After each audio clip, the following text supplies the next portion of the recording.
thank you, gentlemen. Certainly stimulated some interest relative to the questions, and this really is for all three of you. As we talk about the need for more transparency that's demanded by consumers, and as we talk about blockchain and transparency and what have you, then the tension comes from the other side, and I think, Kevin, you sort of touched on this, but the concern is always about liability from the producer side. So maybe the three of you could talk about that issue and how we deal with that tension, that tug of war. Well, one of the things I wanted to mention, and it's really from the group of presenters before when he said we need to talk about the things that we're doing right. If we've made any mistake in this industry through the years, and I'm going to go all the way back to my father and grandfather, is we've never been very good at talking about the good things we do, right? We just, the mentality is we run our business and it's our business. We've educated the consumer today on the bad things, whether it be the mistreatment of animals, whether it be the perceived misuse of technology, whether it be the perceived misuse of antibiotics for the wrong reasons. They hear the bad stories, and we've done a very poor job of the good stories.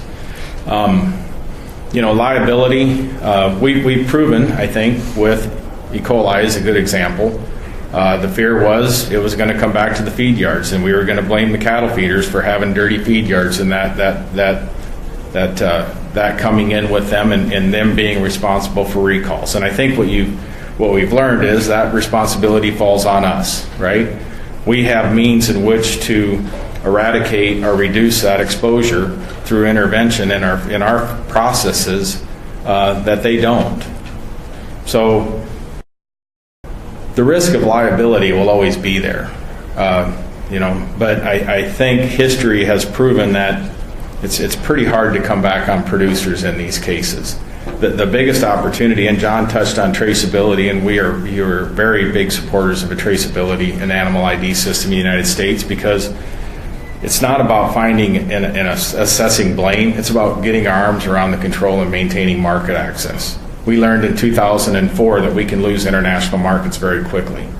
We should have also learned during that process that it took much longer for us to gain market access back relative to some of our competing countries that experienced something very similar. Canada, they were able to enter the international marketplace very quickly. It's not about proper assessment of blame. It's about protecting the industry.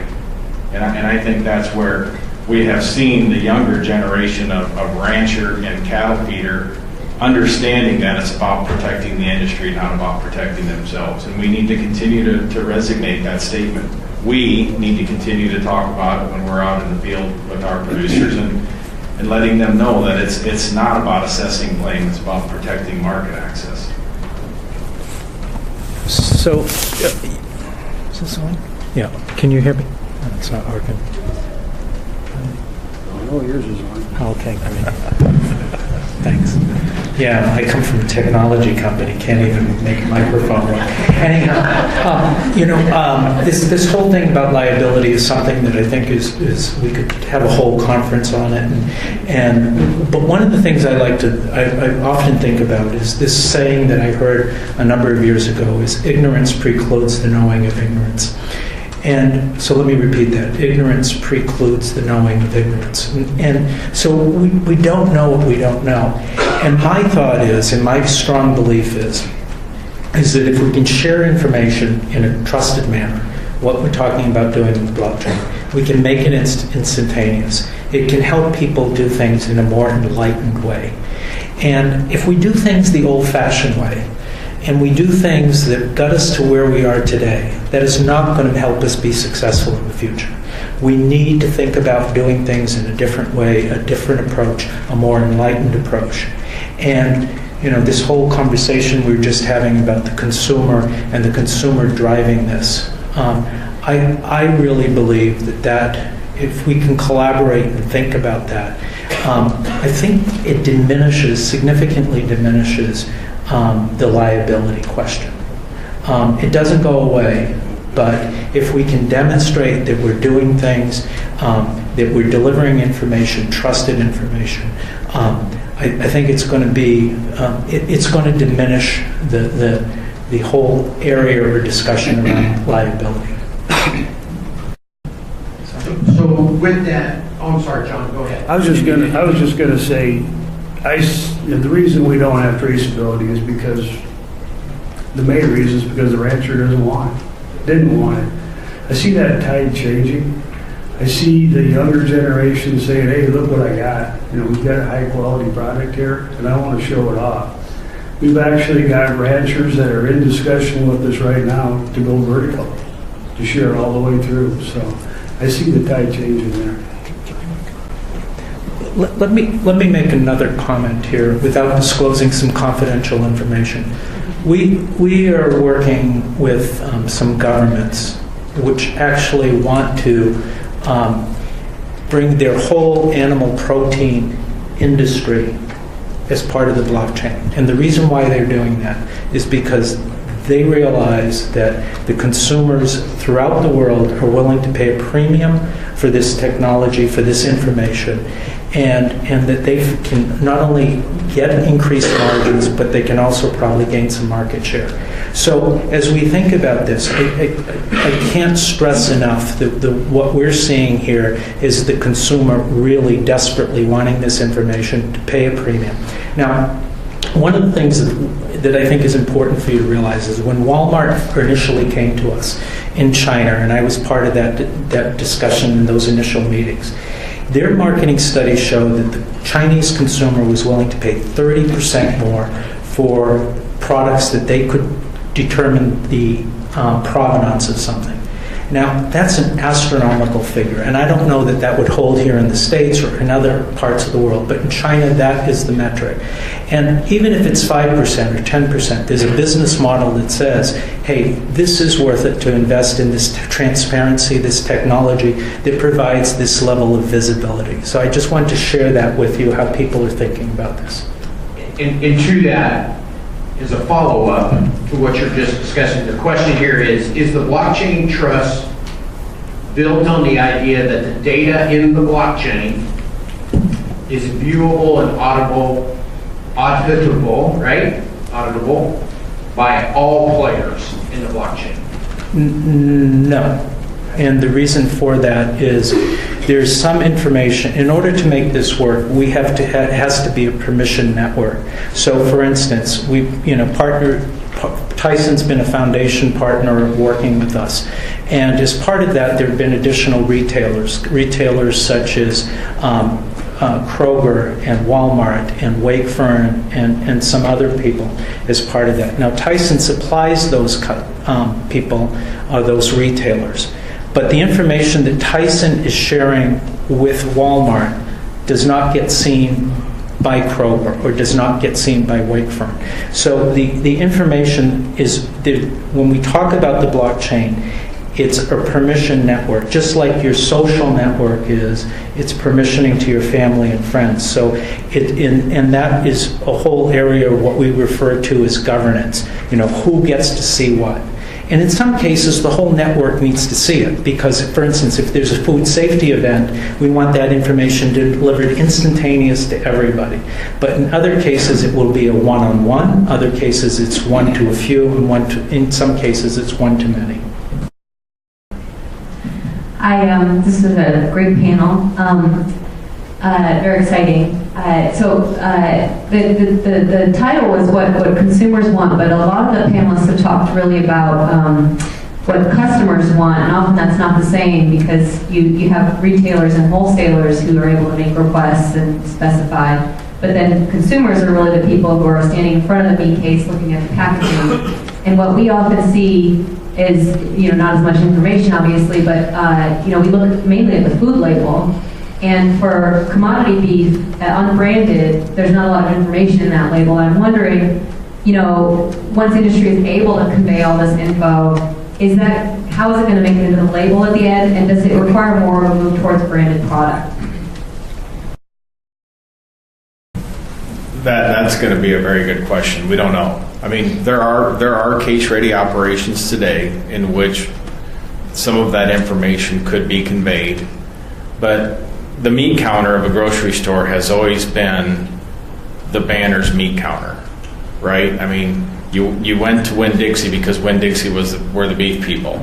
You go to Fairway in the Midwest region because Fairway has a full service butcher shop. They don't promote a Packer brand. They promote a quality grade, and they promote a service, and they promote quality. As we go and we get into information where traceability and the blockchain exists, you would have to think at some point they're going to have to share more of that information. We just don't yet know what that looks like. There's a big part of the industry, though, that because of the amount of case-ready product that's available, we could get there very quick.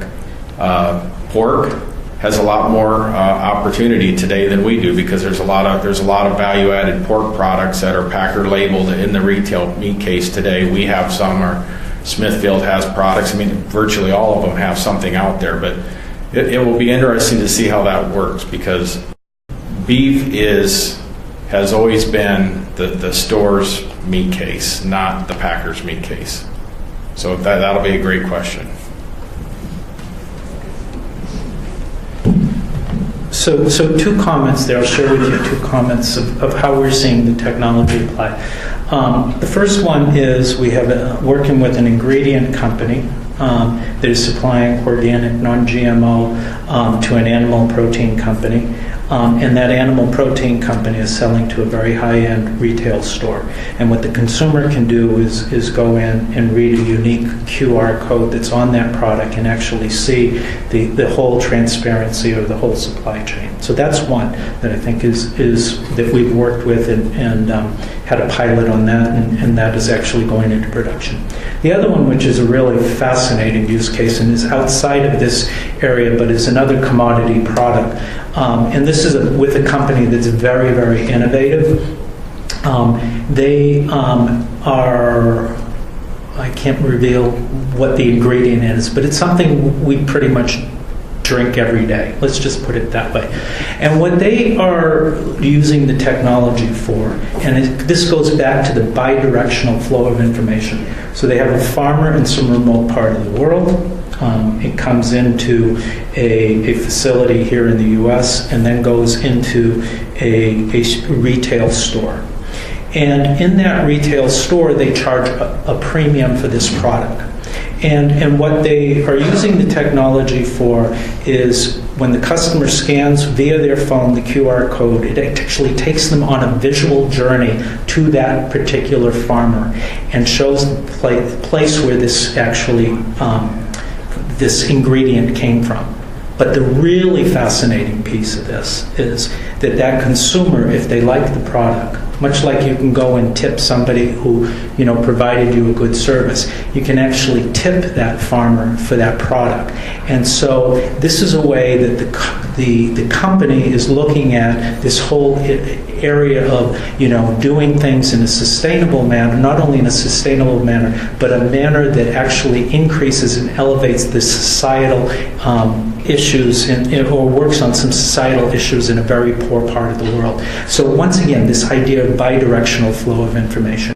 And I just got the hook, so I think that's going to conclude the questions. No? Okay, we got more time. Okay. Gary, I have a question for you. So, as I understand, there are several blockchain companies, right? And you talked about silos.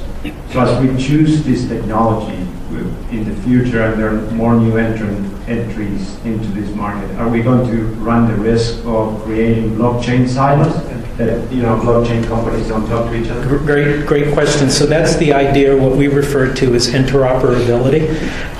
And we are spending an inordinate amount of time working on this whole idea of interoperability. But let me tell you at a very high level what our goal is.